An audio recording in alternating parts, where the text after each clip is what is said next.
Bonjour à tous, ravi de vous retrouver dans Smart Job, votre rendez-vous emploi RH, c'est tous les jours du lundi au vendredi. Débat, analyse, expertise et vos rubriques habituelles bien entendu. Aujourd'hui dans Bien dans son job, on parle de la méthode agile. Qu'est-ce que c'est exactement? Les secrets de la réussite, peut-être. On en parle avec Pascal Huguetto, sociologue du travail et des organisations. Il est professeur à l'université Gustave Eiffel, il est notre invité. Les entreprises s'engagent avec notre partenaire Un Jeune, Une Solution. Fein Ascenseur s'engage. On recevra Olivier Saubert, le directeur général de Fein Ascenseur, très engagé pour l'emploi et l'emploi des jeunes notamment. Le cercle RH, l'automatisation, la multi-activité, la formation. À quoi va ressembler le monde du travail en 2035? On reviendra sur cette étude très détaillée de OnePoint qui nous projette dans 20 ans. On fera le point avec nos invités. Fenêtre sur l'emploi vers une digitalisation des recrutements. Julien Breuil sera avec nous, directeur relations entreprises du groupe EDC Business School. Voilà le programme tout de suite, c'est Bien dans son job. Bien dans son job, avec Cegid Talentsoft, la solution intégrée de gestion des talents.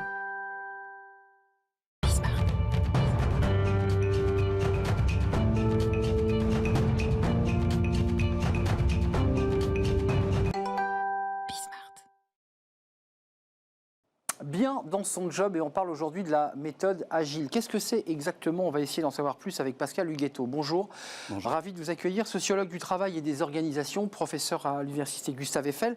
Organiser l'autonomie au travail, travail collaboratif, entreprise libérée, mode agile, l'activité à l'ère de l'auto-organisation. Ça, c'est le sous-titre.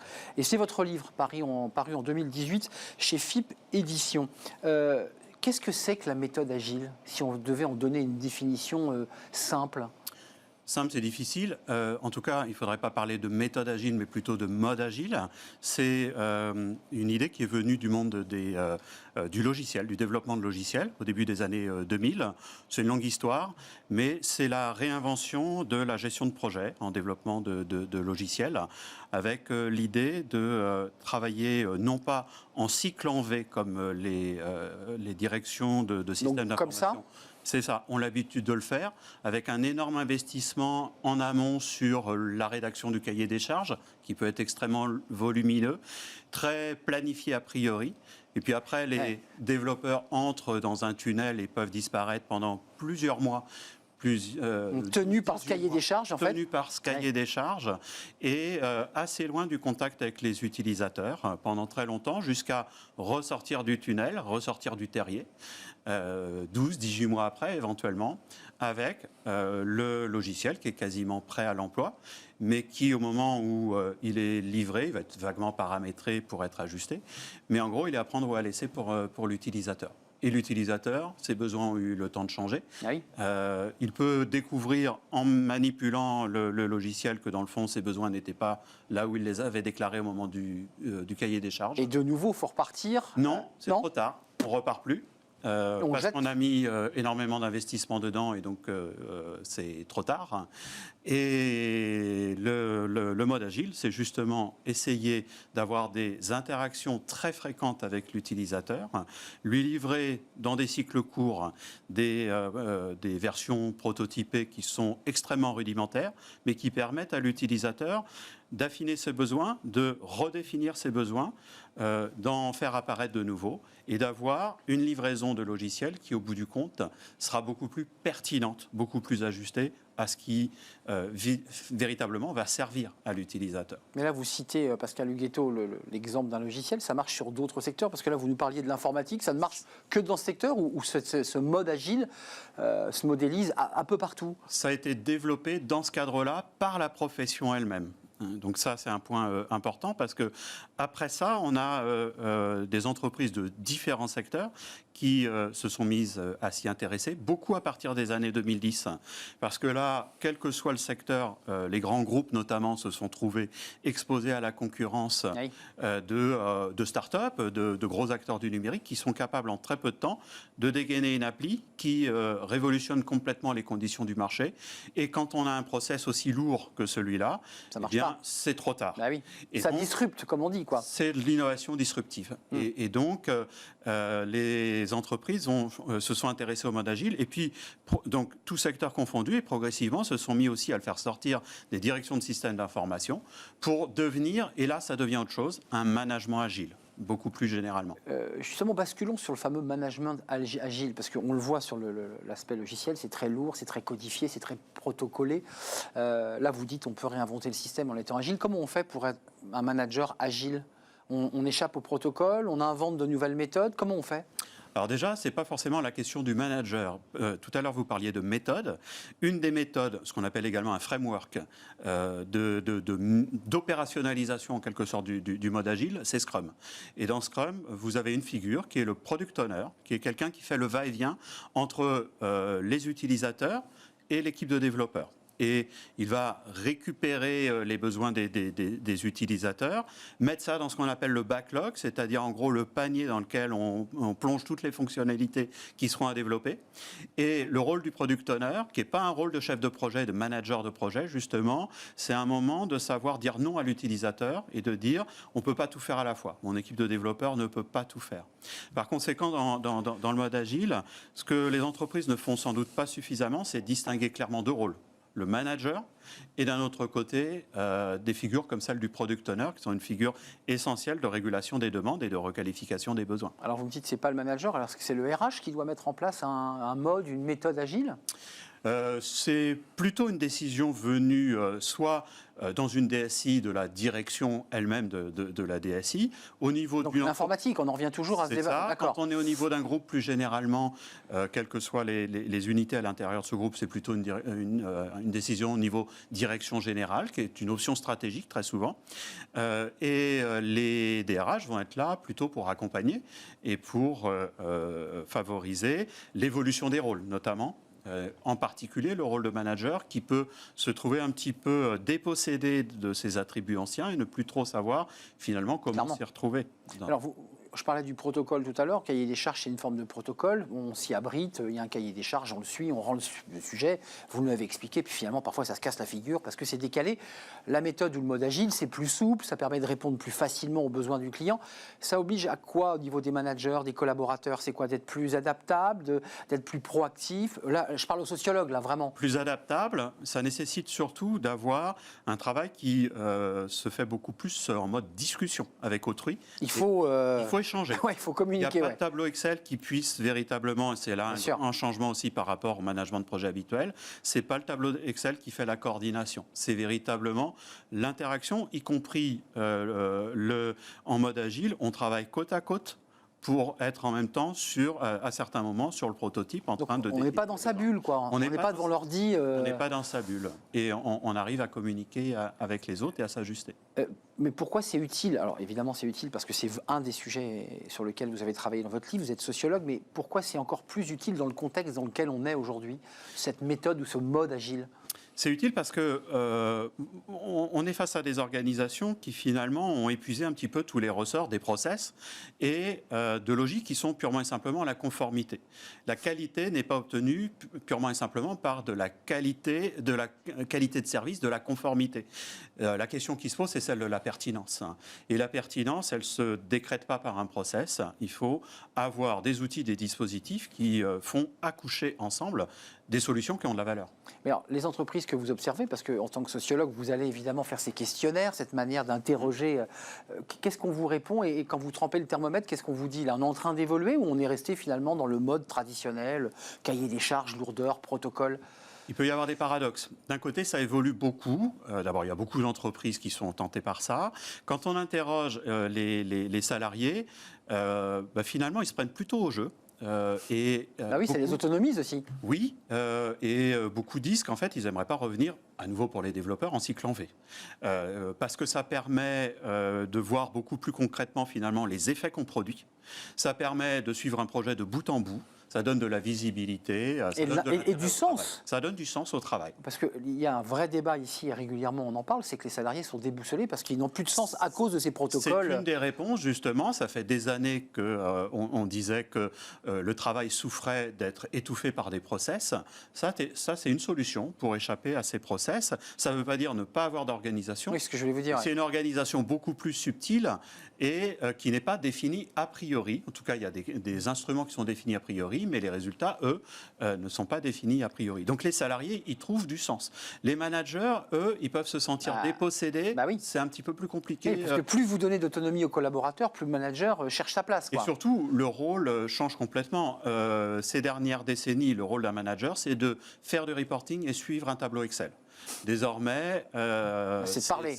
C'est plus là l'enjeu. Ouais. Donc, c'est de se mettre au contact, d'écouter. C'est se mettre en contact, écouter, devenir, selon l'expression, servant leader. Tout ça, c'est un rôle à réinventer. Mais tout le monde y trouve de la possibilité d'agir davantage en pertinence de ce qu'on livre. Parce que ça, c'est une grosse demande, aussi un gros enjeu de ces dernières décennies. Le fait que, dans ce que vous appeliez le manque de sens, c'était le fait de livrer quelque chose qui n'avait pas de pertinence.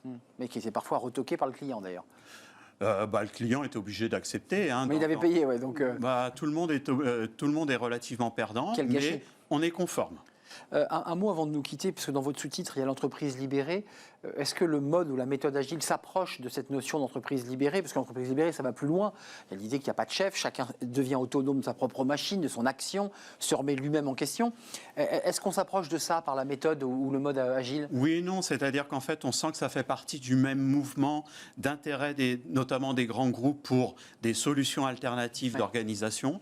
En réalité, ce n'est pas la même chose, ne serait-ce que parce que, comme vous le disiez, dans l'entreprise agile, il y a vraiment à la base une remise en cause de l'idée même selon laquelle un manager aurait un quelconque rôle productif à jouer. Dans le mode agile, on ne discute pas ce point-là sur le principe. On outille plutôt pour poser la question, finalement, de comment est-ce que différentes catégories d'acteurs arrivent à forger quelque chose qui est ressenti comme ayant véritablement de la valeur. C'est la question de la valeur qui est vraiment au cœur. De la valeur et du sens pour ceux qui agissent dans le groupe. Et du sens pour ceux qui agissent. Merci Pascal Huguetto d'être venu nous rendre visite. C'est un vrai plaisir. Sociologue du travail, des organisations, professeur à l'Université Gustave Eiffel. Et ce livre qu'on doit trouver encore, je pense, Organiser l'autonomie au travail, FIP édition, sortie en 2018, où vous évoquez notamment ce mode et les entreprises libérées. Merci de nous avoir rendu visite. On s'intéresse aux entreprises, pas n'importe lesquelles, celles qui s'engagent. C'est notre rubrique Les entreprises s'engagent avec notre partenaire Un jeune, une solution. C'est tout de suite.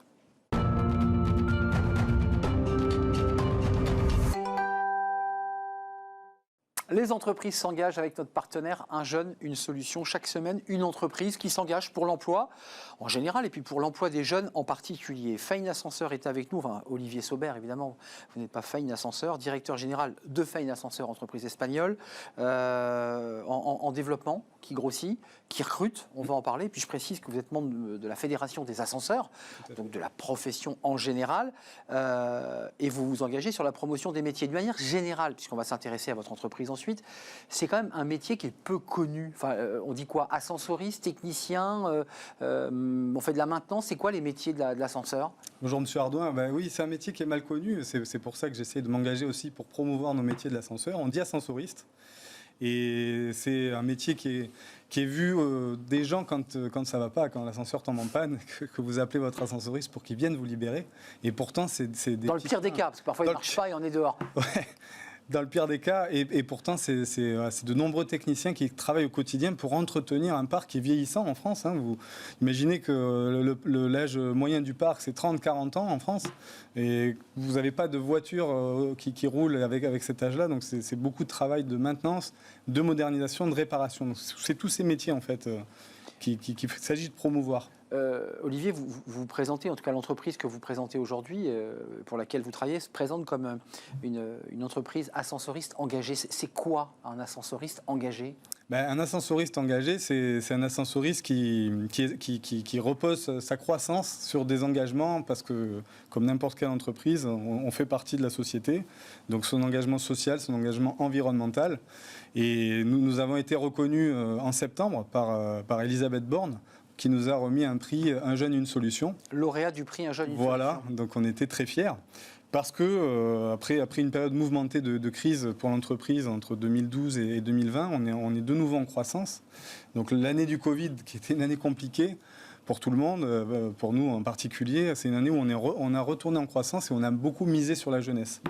Donc on a reçu un prix parce qu'on a recruté beaucoup d'apprentis. 10% de nos effectifs en apprentissage. Et parmi ces apprentis, 40% de jeunes issus de QPV, de quartiers prioritaires de la ville. Vous appartenez au cercle des entreprises qui s'engagent du 93. Exactement. Vous êtes très engagé aussi sur le baromètre du handicap. Vous faites un énorme travail sur cette question de l'inclusion.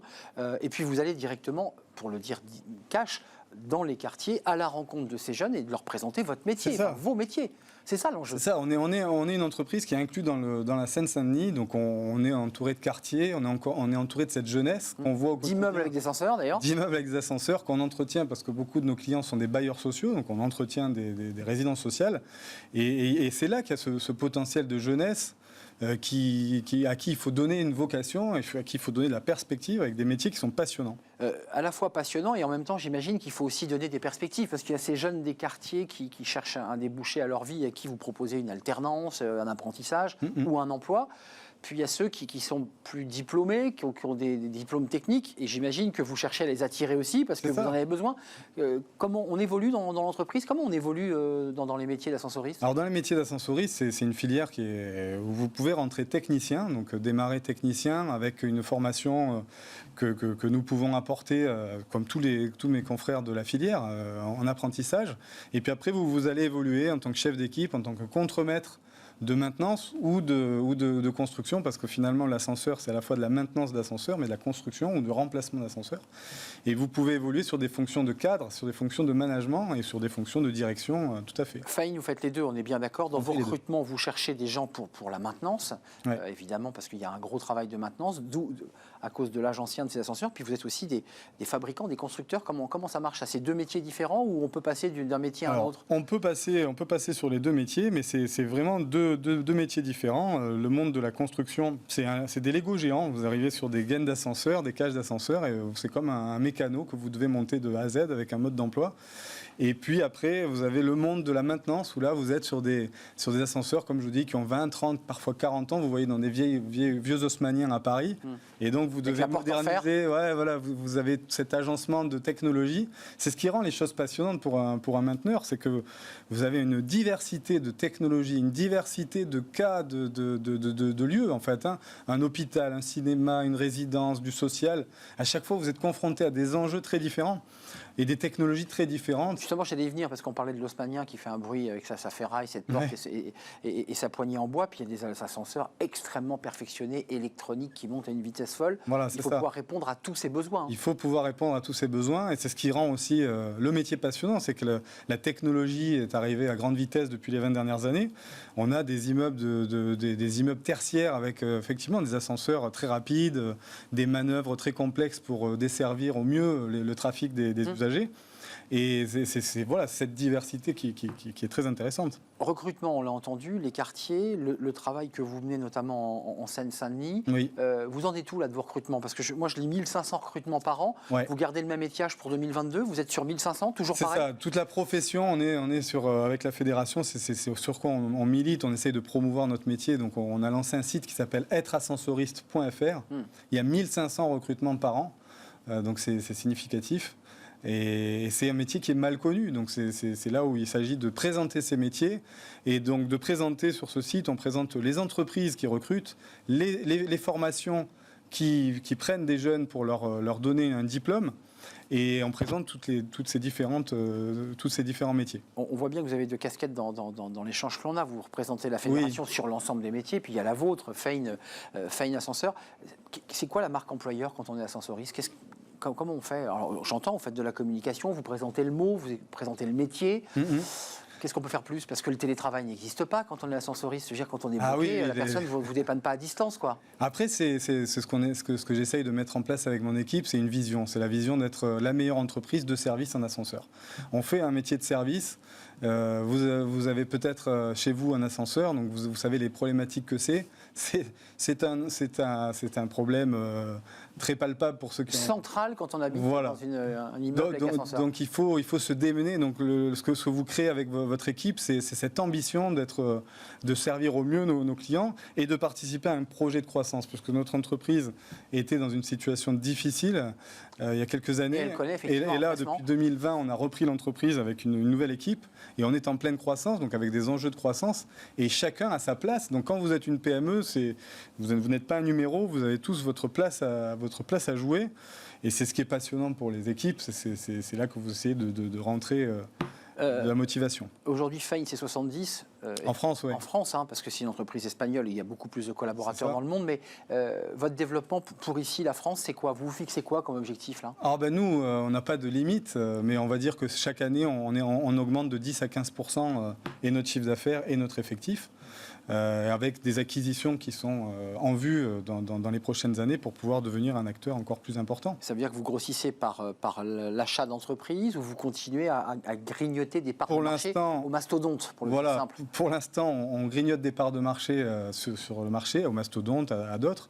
Et puis, l'ambition pour une petite entreprise comme nous, qui veut faire de la croissance, ça passe par des acquisitions. Acquisition, on achète quoi quand on est ascensoriste? On achète d'autres ascensoristes, des indépendants, des petites entreprises, et on leur redonne un autre souffle, une autre dynamique. On profite de synergies sur les métiers de terrain pour faire de la croissance, de la productivité et une meilleure qualité de service. Résumons-nous, il y a 15% de vos effectifs, vous allez donc grossir, passer à 85, ça c'est Fein, et puis il y a 1500 recrutements par an sur l'ensemble de la profession. Voilà. Et quand on dit l'ensemble, on est d'accord que ça représente aussi les gros mastodontes, les très grosses entreprises. Oui, ça représente les majors, comme on dit. Voilà, les majors, celles qu'on voit inscrites dans les ascenseurs. Celles qu'on voit la plupart du temps, celles qu'on connaît. Et donc c'est tout cet ensemble de la profession qui fête d'ailleurs ces jeudis les 100 ans de la fédération à la Tour Eiffel. On n'avait pas pu le faire il y a 2 ans à cause du Covid, et donc on va avoir le plaisir de se retrouver. Et vous allez prendre l'ascenseur, j'imagine, de la Tour Eiffel. On va prendre l'ascenseur. Bah oui, c'est bien normal. Merci Olivier Saubert, merci d'être venu. Double casquette, je leur dis fédération, membre de la fédération des ascenseurs, pour redonner un nouveau souffle finalement à votre secteur, mieux le faire connaître. Et puis vous êtes le directeur général de Fein Ascenseur avec un S, avec les 100 ans de cette fédération. Effectivement, c'est un secteur ancien. Merci d'être venu nous rendre visite. Merci de votre invitation. Un vrai plaisir. On fait une courte pause, on se retrouve juste après cette pause, on va parler du monde du travail en 2035. Un rapport passionnant de OnePoint nous dévoile quelques pistes prospectives sur à quoi pourra ressembler notre travail et les nouveaux métiers d'ailleurs, parce qu'il y a de nouveaux métiers en 2035. On en parle avec mes invités, c'est juste après.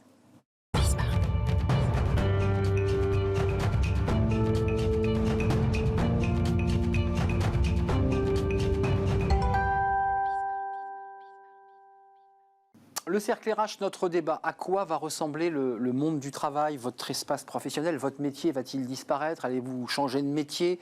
Toutes ces questions, vous les posez, et quelques éléments de réponse passionnants d'ailleurs dans cette étude réalisée par OnePoint sur le monde du travail en 2035, une prospective. Vous aurez un métier, plusieurs métiers, vous serez en formation permanente, vous serez en train de faire de l'informatique pour évidemment continuer à progresser au rythme où va l'informatique. Toutes ces questions, on va en parler avec mes invités. Mathieu Fouquet, je vous salue et je vous présente parce que c'est vous qui portez ce rapport OnePoint, vous allez nous le détailler, secrétaire général et partenaire RH chez OnePoint. Alors juste un mot, vous expérimentez déjà dans votre entreprise l'idée qu'il y ait très peu de hiérarchie, de l'agilité, on en parlait tout à l'heure, donc ça c'est un vrai sujet. On parlera peut-être du travail indépendant, de l'indépendance, de la façon dont on autonomise son travail. À vos côtés, Alexandre Pachewski, ravi de vous réaccueillir sur ce plateau. C'est un vrai plaisir, docteur en intelligence artificielle, et vous avez été le fondateur de Talentsoft et vous avez cédé, vous avez quitté l'entreprise, vendu l'entreprise pour vous consacrer à des travaux plus prospectifs. Merci d'être avec nous. Et puis Franck Morel est là, le droit, avocat en droit du travail, et vous êtes senior fellow à l'Institut Montaigne. Ce sont des sujets de prospective évidemment sur lesquels travaille aussi, sur lesquels tous les deux d'ailleurs vous phosphorez. D'abord un petit mot sur la notion de prospective, parce que vous savez, il y a toujours ces économistes qui annoncent des choses en vous affirmant droit dans les yeux que l'inflation allait s'effondrer en mars, et puis l'inflation, vous avez vu ce qu'elle donne. C'est du prospectif, c'est quoi l'esprit de cette étude? C'est de l'humilité, c'est de la projection, quand même basée sur quelques données.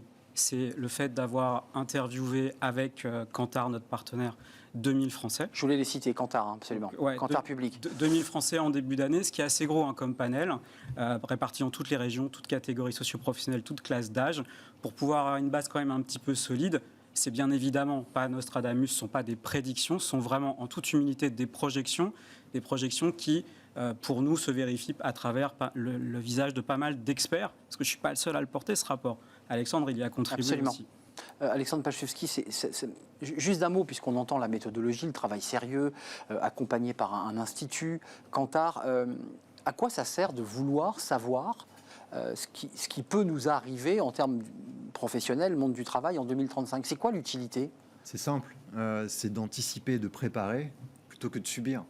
On prend l'exemple très simple, on parle toujours d'intelligence artificielle. S'il est avéré qu'un certain nombre d'emplois disparaîtront et que d'autres devront se créer, selon la fameuse théorie schumpeterienne, il va falloir se préparer parce que dans le cadre de cette révolution industrielle, la marche à gravir pour ceux qui perdront peut-être leur emploi sera plus importante que durant la révolution précédente. Ce qui fait que si vous n'anticipez pas, vous ne créez pas de nouvelles filières, vous n'accompagnez pas, y compris sur des aspects purement comportementaux, sociaux, psychologiques. C'est un choc. Des gens n'arriveront pas au moment où cela surviendra à prendre le train en marche. Donc, pour espérer qu'il n'y ait pas trop de gens sur le quai, il faut anticiper. Donc c'est l'anticipation, c'est l'employabilité des salariés, de manière à pouvoir transférer des secteurs qui vont disparaître, on en connaît déjà quelques-uns, vers des secteurs qui embaucheront, mais il faut qu'ils soient formés. On va en parler déjà. Premier thème, l'intelligence artificielle, pour vous, elle est là, elle est présente, et il faut vivre avec. Donc ça, on va lancer le sujet. Vous en pensez quoi de la notion de prospective ? Parce que l'Institut Montaigne travaille aussi à la prospective, fait des études, vous êtes venu récemment sur notre plateau. C'est pour finalement éviter les accidents ?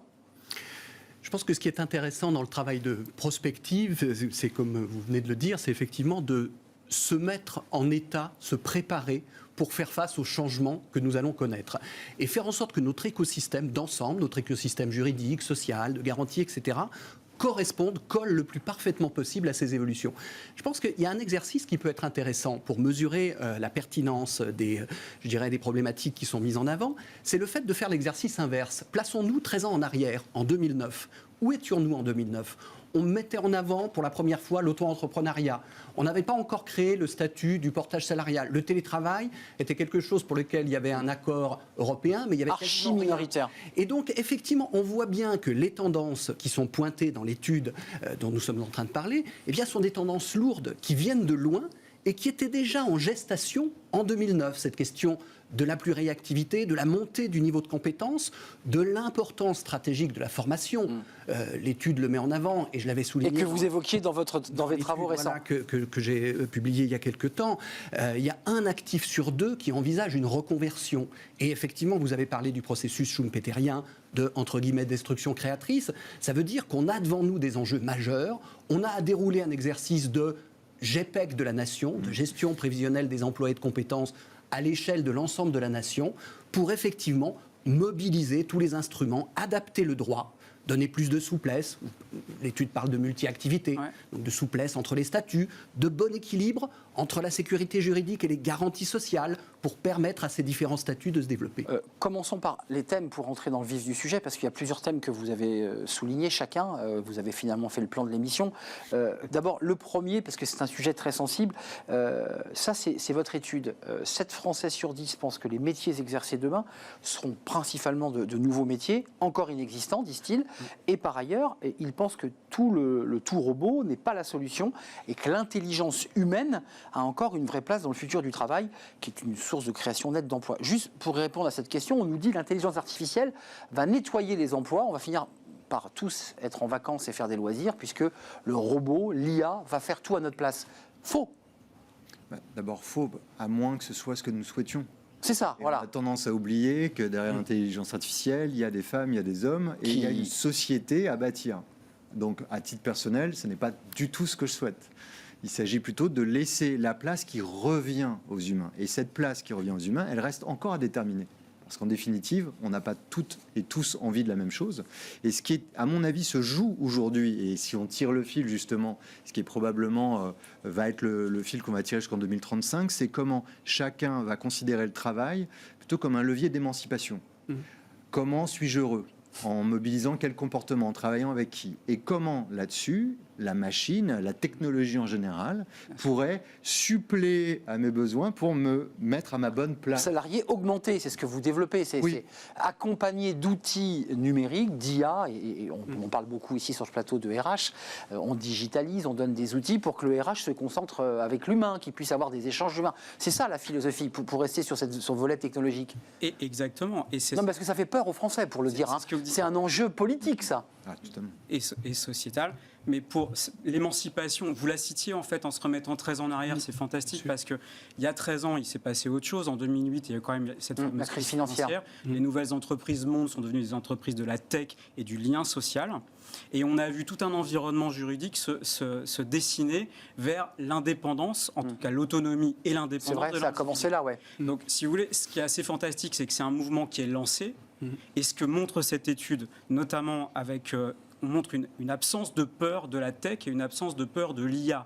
On voit bien que le travail d'émancipation qui a commencé au début de ce siècle a été un vrai travail préparatoire pour l'accompagnement des évolutions technologiques. Et l'étude, elle montre bien que les gens n'ont pas peur de l'évolution technologique. Vous dites quoi? Ils ont apprivoisé ce mot, ils ont commencé à mieux le connaître. En fait, ils le vivent, on le vit au quotidien dans tous nos usages, on le vit au quotidien dans notre travail, on se forme aujourd'hui sans s'en rendre compte. C'est aussi un des grands axes de... On va y venir.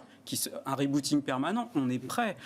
L'étude dit bien que les salariés interrogés conçoivent tous, ou beaucoup en tout cas d'entre eux, qu'ils vont avoir à changer d'orientation au moins 1 à 2 fois dans leur carrière. C'est fantastique. Si on faisait la même étude effectivement il y a 13 ans, on n'aurait pas eu ça. Enfin, vous dites c'est fantastique, c'est une manière aussi c'est un peu la méthode Coué, parce que certains disent bah non, c'est pas fantastique. J'ai peur.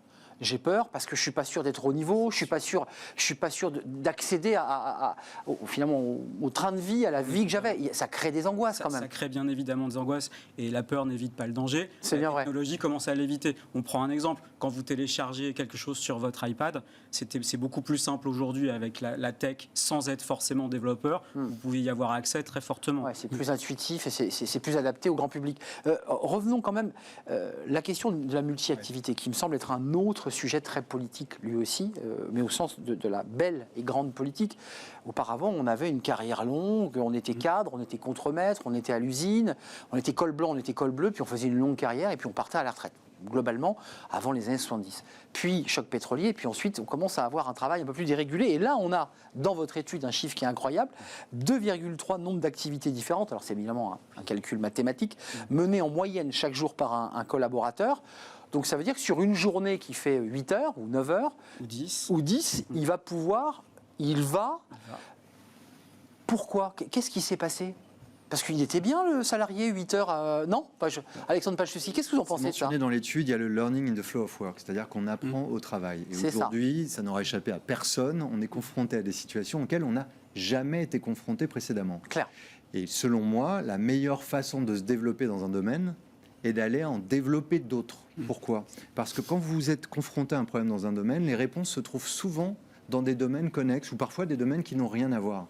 Donc la multi-activité, cette fameuse période VUCA, incertaine, volatile, ambiguë, complexe, faire face... Dans laquelle on est là. Dans laquelle, depuis ne serait-ce que le Covid, je pense qu'on en est toutes et tous convaincus, la façon la plus logique finalement et la plus sûre de faire face à cette complexité, c'est de ne pas rester dans un silo, un domaine avec des œillères, mais c'est au contraire de développer des compétences. Parlons de la version au risque.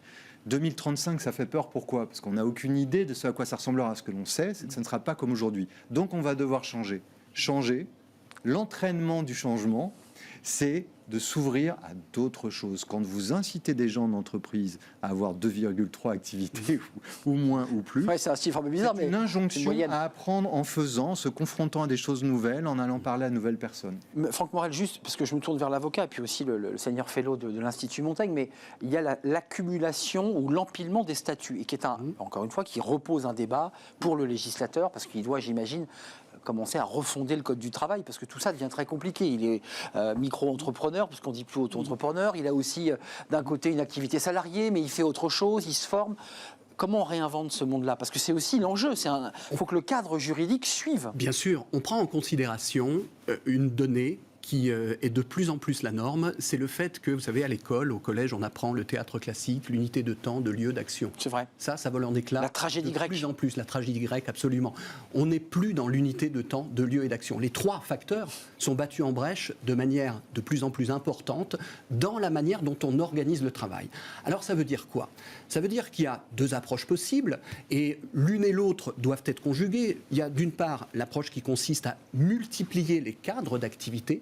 Et ce n'est pas forcément négatif de multiplier les cadres d'activité parce que précisément, compliqué pour le salarié, les situations sont différentes et les situations appellent des équilibres différents. Et puis, il y a une autre approche qui est à mon avis complémentaire et qu'il ne faut pas opposer à la précédente, c'est le fait de réfléchir à un socle de droits qui soit, dans un certain nombre de cas, accessible à l'ensemble des travailleurs, quel que soit leur Ce qui n'est clairement pas le cas. Vous pouvez être travailleur indépendant, Absolument. vous pouvez être auteur, aujourd'hui. vous pouvez cotiser à une caisse d'auteur, de travailleur indépendant, Exactement. mais en même temps avoir des salaires. Oui. Ce qui fait qu'à la fin, quand vous allez remplir votre feuille d'impôt, vous êtes en larmes devant la feuille. Absolument. Parce que c'est ingérable. Vous vous dites qu'il faut un socle commun, Oui. ce qui vient finalement, non pas détruire, j'aime pas ce mot, mais transformer cette notion de CDI, ce que Macron expliquait en 2017. Il y a les insiders, les outsiders. Il y a ceux qui ont le statut, puis il y a tous ceux qui sont à l'extérieur. Mais ce n'est pas forcément le rejet du CDI, 2,3 activités par jour. C'est peut-être l'acceptation d'une complémentarité. On peut avoir un contrat à durée indéterminée, mais qui n'est pas à temps plein, mais qui reste la base, et on peut aller faire d'autres types d'activités et être rémunéré en tant que tel. Vous avez cité différents droits d'auteur, vous avez tout ce qui peut venir. En proportion, Alexandre Pachlowski, parce que vous avez contribué à ces travaux, là, 2,3 nombres d'activités différentes, ça c'est pour un salarié donné sur une journée. Dans le volume global des salariés, ça va représenter quoi? Vous l'avez quantifié, ça, ou pas? Sur le volume, ceux qui seront dans la multi-activité, ça va progresser selon vous? Moi, je pense que c'est amené à progresser, mais là, je vais prendre plutôt un point de vue citoyen, parce que finalement, me semble-t-il, la demande des citoyens aujourd'hui, c'est de s'ouvrir à plus de choses et de ne pas se cantonner simplement à la même chose de façon répétitive. Encore une fois, parce que on va pas faire café du commerce, sur le monde est vaste, on en a une fenêtre de plus en plus importante. On est zappeur. On a simplement envie de faire plus de choses parce qu'on se sent moins en sécurité. On a le sentiment que prévoir à 40 ans, ça n'a plus de sens. Donc si j'ai des envies, il faut que je les assouvisse. Ici et maintenant. On est plus dans l'ici et maintenant. Il n'y a pas besoin de... encore une fois, de plus de preuves que ce qu'on a vécu depuis 3 ans. Pour ça. Oui, la maladie, les guerres. Ça va tendre plutôt à s'accroître à cause de cette urgence. Franck Morel, et je donne la parole. Il y a deux curseurs pour lesquels il me paraît important, pour chaque situation, de trouver le bon niveau de positionnement. Le premier curseur, c'est le curseur de l'autonomie et de la souplesse. En fonction des types d'activités, le besoin d'autonomie, le besoin de souplesse va être plus ou moins important. Et le second curseur, c'est le curseur du niveau des garanties sociales. Alors on voit bien que pour certains types d'activités, le salariat, CDI par exemple, on va positionner le curseur des garanties sociales assez haut, le curseur de l'autonomie plus bas. Pour les indépendants, c'est l'inverse. On va avoir un curseur de l'autonomie qui va être très élevé et un curseur des garanties sociales qui sera plus faible. Eh bien, tout l'enjeu qui est devant nous, justement, c'est de trouver pour chaque situation, en injectant de la souplesse, en injectant de l'agilité et de la capacité de passer d'une situation à l'autre en fonction des enjeux auxquels nous sommes confrontés, eh bien, des bons niveaux de curseur pour chaque situation. Et on a été capable de le faire. Quand je me remets en arrière, justement, par rapport à 2009, on a créé un certain nombre, justement, de statuts, d'écosystèmes. Je peux vous citer 2 exemples. Le portage salarial, le CDI intérimaire, l'auto-entrepreneur, on le citait tout à l'heure, effectivement. Voilà des exemples de statuts qui ont été créés, qui optaient pour un certain niveau de curseur, justement, entre souplesse et sécurité. Et donc, tout l'enjeu, c'est à la fois de conjuguer effectivement le fait d'avoir des statuts adaptés et puis d'avoir dans un certain nombre de situations des socles de garantie. Je voulais que vous me commentiez ce chiffre, tous les 3 d'ailleurs, mais en particulier, je me tourne vers OnePoint. Alors, quand j'ai lu votre rapport et ce chiffre, je me suis dit, il faut que je demande des explications, parce que automatisation, un professionnel augmenté, plus que remplacé, on l'a évoqué, mais 606 991 nouveaux métiers pourraient être créés en France d'ici 2035. 606 911. Alors, je n'ai pas répertorié, je ne sais pas combien il y a de métiers en France. Ça doit représenter 60% des métiers, à peu près. 60% des métiers. Ça veut dire que sur une base 100, il y en a donc 60% qui vont disparaître et être remplacés par de nouveaux? qui vont évoluer. Ça veut aussi dire, à contrario, que sur une base 100, il y en a 40% qui vont continuer tels qu'ils sont parce qu'il y a eu un impact humain réel, immédiat. Il restera un boulanger, une coiffeuse, enfin des métiers incontournables pour la plupart. Oui, mais enfin non, énormément, mais aussi de la création d'autres types de métiers. On peut prendre un exemple de métiers qui vont être hyper importants, et qui le sont sans doute déjà. Vous regardez la donnée. Les données de santé, d'accord ? Il faut absolument... De l'or noir, dit-on. Voilà, il faut absolument vérifier qu'elles sont utilisées à bon escient. Aujourd'hui, il y a un encadrement législatif. L'éthique du traitement de ces données de santé n'existe pas. Or, sans doute qu'un métier de demain qui est directement lié à l'accélération technologique... Il y a la CNIL, qui m'autorise à... Oui, mais c'est pas un éthicien de la donnée personnelle. Et ça, c'est sans doute un métier de demain. Tous les métiers autour de la mobilité vont être à réinventer. Tous les métiers autour de l'économie circulaire sont à inventer. On en connaît quelques-uns, je m'autorise, je ne vais pas vous challenger. Oui, c'est vrai. Il y a quand même beaucoup d'entreprises qui sont déjà engagées sur l'économie circulaire, et des grands groupes d'ailleurs qui travaillent dessus. Il faut quoi ? Il faut les créer, il faut aussi les valoriser, je m'autorise, parce que c'est des métiers où il y a un vrai problème de recrutement. Bien évidemment, d'où les filières, d'où ce que présentait Alexandre juste avant. Il faut anticiper ces évolutions, et on voit que ce n'est pas une anticipation long terme, ce n'est pas un méga plan, c'est une anticipation à 10-15 ans. C'est maintenant que les choses se font. Alexandre Pachowski, quels sont les secteurs dont on sait, et là ce n'est pas des prédictions parce que l'économie nous le dit, parce que le Covid a accéléré le processus, dont on sait qu'ils vont disparaître, et quels sont les secteurs dont vous dites aujourd'hui, en 2035, on se trompe peu en disant que les 3 gros secteurs seront ceux-là. Est-ce qu'on peut le faire comme ça sous forme de classement ? C'est pas si simple. Moi, je dirais plutôt, si on revient sur la notion des métiers, que sur tous les métiers, il y a un pan très fort d'automatisation. C'est certain. Je prends même le journalisme. Tout ce qui a trait à la recherche, aujourd'hui, tout comme les avocats. Il y a des articles entiers qui sont faits. Vous verrez que, par contre, sur chaque métier, la question qui est posée dans l'étude, c'est qu'est-ce qui, normalement, devrait revenir à un humain et à un humain seul ? Comment on répartit, donc, là, il va y avoir, à mon avis, sur tous les métiers qui existent, une relecture de ces métiers. Et puis, on parle toujours de la technologie. Mais moi, j'aime bien revenir à l'exemple très simple. À quelques encablures d'ici, il y a les ateliers de Dior. Les couturières continueront de coudre. Et il y en a de moins en moins. Et ce ne sont pas des filières qui sont promues. Vous prenez l'agriculture avec des entreprises comme Hectare. On peut aller dans le métaverse, il faudra bien qu'on se nourrisse.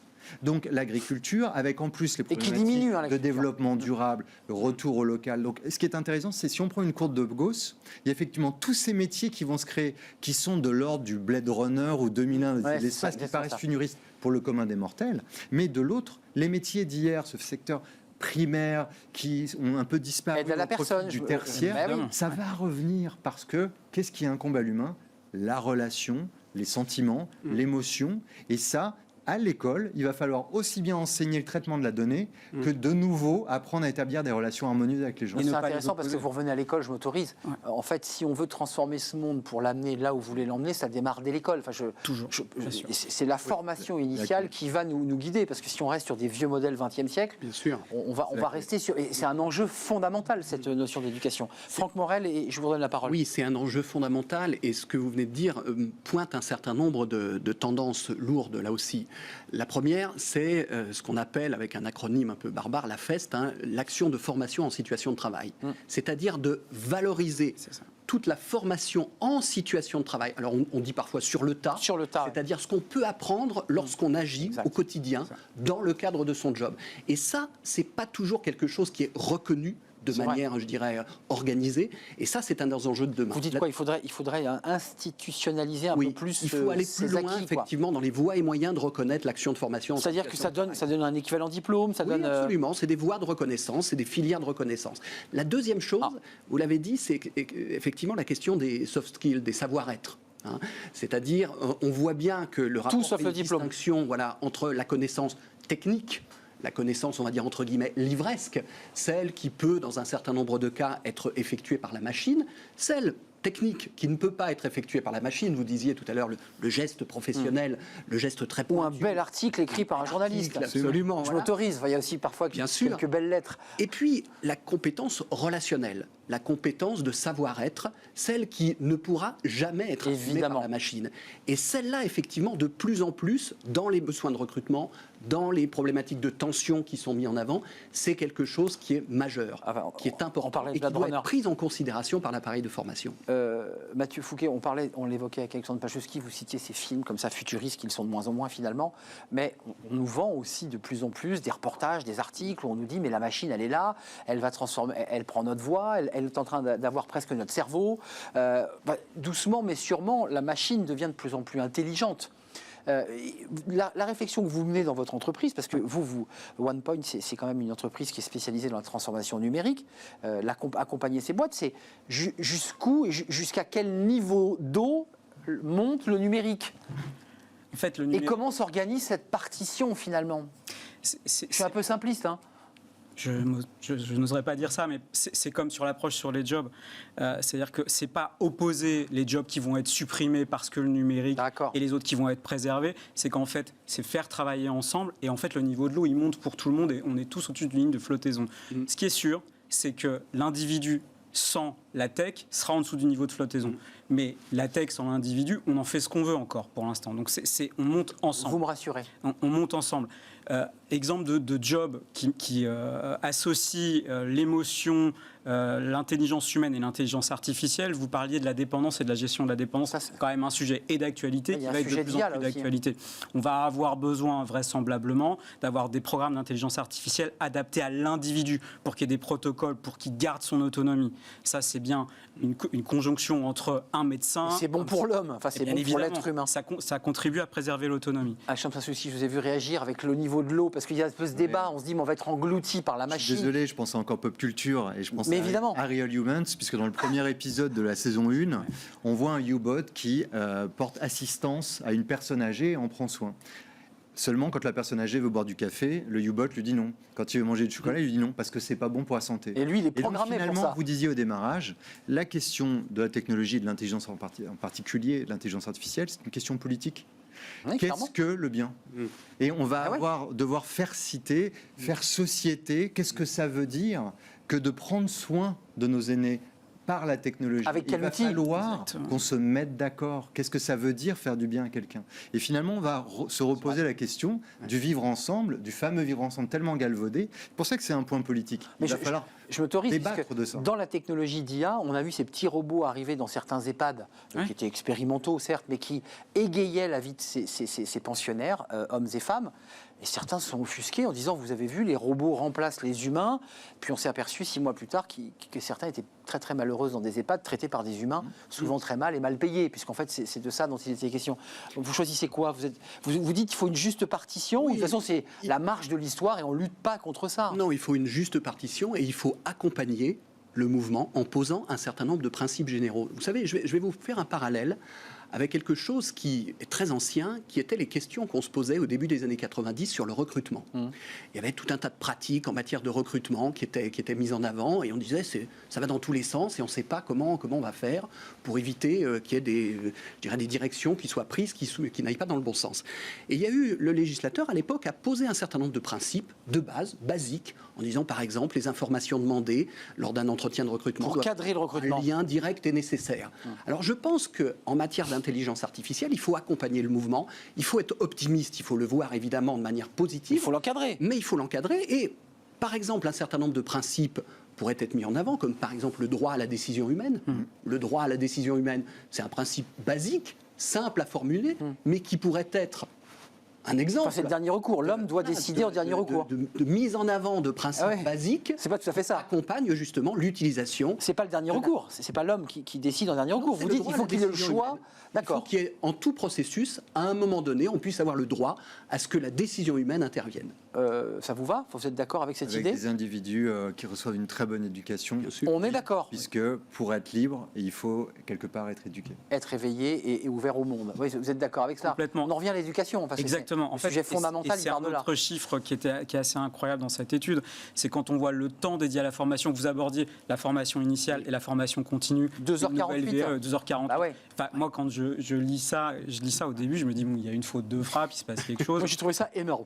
Et c'est énorme, mais en fait, il y a deux axes. C'est-à-dire que Vous le disiez, et tu le disais aussi, la formation, elle est d'un côté invisible au quotidien, c'est-à-dire qu'elle n'est plus visible, ça fait partie de notre quotidien. Quand on va avoir 2,3 activités par jour, on va se mettre à jour en permanence. Donc il y a une grosse part qui va être prise par ça. Et ce que dit aussi l'étude, ce que disaient les 2000 personnes interrogées, ce qu'il en ressortait, c'est qu'ils sont prêts à des rebooting permanents, changer de carrière. Rebooting, c'est-à-dire on reboot un peu comme un ordinateur.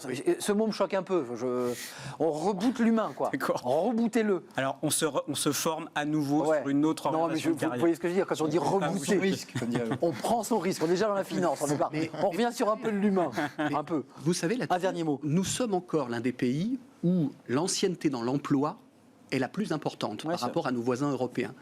Donc, les mouvements qui sont mis en avant vont dans le bon sens, mais il faut accompagner ce mouvement pour progresser encore dans la gestion de la mobilité et dans le fait de favoriser les reconversions professionnelles et la mobilité. Merci à vous trois. Si vous voulez en savoir plus, lisez ce rapport en entier, dans le détail, fabriqué à plusieurs mains, avec beaucoup d'études méthodologiques de terrain, avec Kantar Public, Mathieu Fouquet. Merci, secrétaire général et partenaire RH de OnePoint. C'est 2900 collaborateurs, je ne l'avais pas précisé, qui font de la transformation et qui accompagnent les entreprises dans leur transformation numérique. Merci Alexandre Pachulski, docteur en intelligence artificielle, qui réfléchit justement à ces données philosophiques et politiques, puisqu'en fait, ces questions-là sont des données éminemment politiques, des sujets éminemment politiques. Et puis Franck Morel, merci, avocat en droit du travail, senior fellow à l'Institut Montaigne, avec ce rapport aussi que vous aviez remis il y a quelques temps sur une réforme approfondie d'un certain nombre de métiers. Merci. On termine avec Fenêtre sur l'emploi. On va s'intéresser au recrutement, évidemment. Un recrutement qui se régionalise. Tiens, on en parle avec Julien Breuil. Fenêtre sur l'emploi avec Now Jobs, l'application qui simplifie vos recrutements.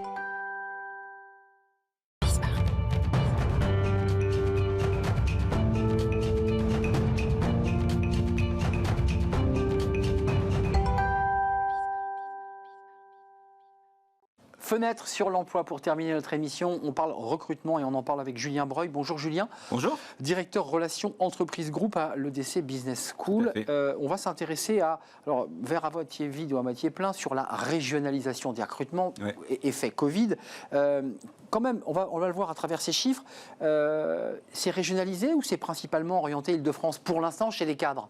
Alors, la donnée statistique voudrait dire que normalement, on a un marché qui est plus orienté en région, puisque vous avez 62% des cadres qui sont effectivement, ou qui travaillent plutôt en région. Mais en même temps, si on le prend dans l'autre sens, vers à moitié vide, vers à moitié plein, vous en avez 38% des cadres qui travaillent en Île-de-France.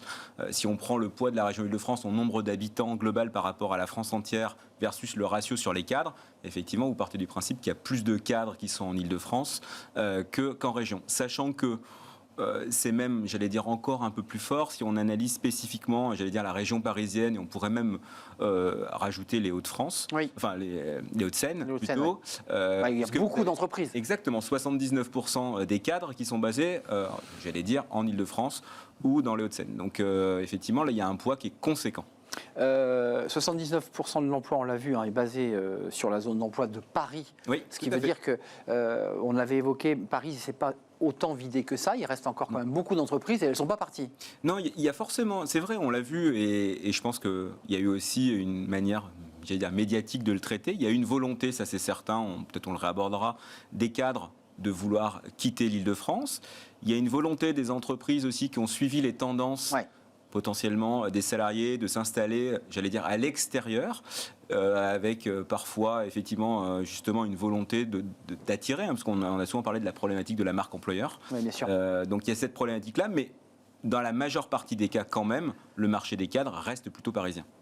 Une structure de recrutement malgré tout, donc ça veut dire qu'il y a un peu un effet d'optique quand on parle de régionalisation qui est quand même plutôt Île-de-France, qui reste malgré tout Île-de-France. Il y a deux éléments moi, que je trouve intéressants, c'est que si on regarde de manière spécifique, vous avez quand même 54% des cadres qui travaillent dans les secteurs des services à valeur ajoutée. Or on sait que c'est les services à valeur ajoutée qui drainent le marché de l'emploi cadre, particulièrement les activités informatiques et télécoms. Ce sont d'ailleurs elles qui ont tendance justement à favoriser le télétravail. On y reviendra. Et puis, on a également une grande diversité, j'allais dire, des secteurs et des sièges sociaux qui sont principalement en Ile-de-France, avec des entreprises de plus grande taille, puisque 55% des cadres travaillent dans des entreprises de plus de 250 salariés. La particularité... Grosse PME vers ETI et grands groupes. Alors que la particularité d'un marché régional, souvent, je crois qu'on l'a déjà abordé, c'est d'avoir un marché qui est souvent très polarisé sur une grande ville et qui est souvent très sectorisé. C'est vrai. À l'époque... Par thématique, quoi. Exactement. Le Covid n'est pas encore totalement terminé, mais si je prends la grande région de l'Occitanie et que je prends Toulouse, par exemple. C'est Airbus. Hein. C'est Airbus. Et tous ces sous-traitants, quoi. Tous ces sous-traitants. Et lorsque vous êtes dans une période Covid et que l'aéronautique souffre, tout le tissu économique souffre. Et ça, c'est malheureusement quelque chose qu'on peut voir apparaître dans d'autres régions et moins en Ile-de-France. Donc malgré le Covid, on le redit, il y a quand même une tendance lourde parce que la structure du bassin d'emploi est orientée Ile-de-France et Hauts-de-Seine. Il y a quand même quelques signaux faibles, parce qu'il faut quand même, c'est intéressant de les détailler, qui montrent une légère évolution quand même. Oui, tout à fait. Il y a indiscutablement le télétravail, ça effectivement qui est une des tendances, puisqu'on voit qu'il y a quand même à peu près... Alors, c'est vrai qu'il y a beaucoup d'études qui ont été faites sur le sujet, on a toujours un peu de mal à définir un chiffre, mais globalement, on va dire qu'il y a à peu près 60% des cadres qui aujourd'hui font du télétravail en Ile-de-France, principalement dans les grandes structures.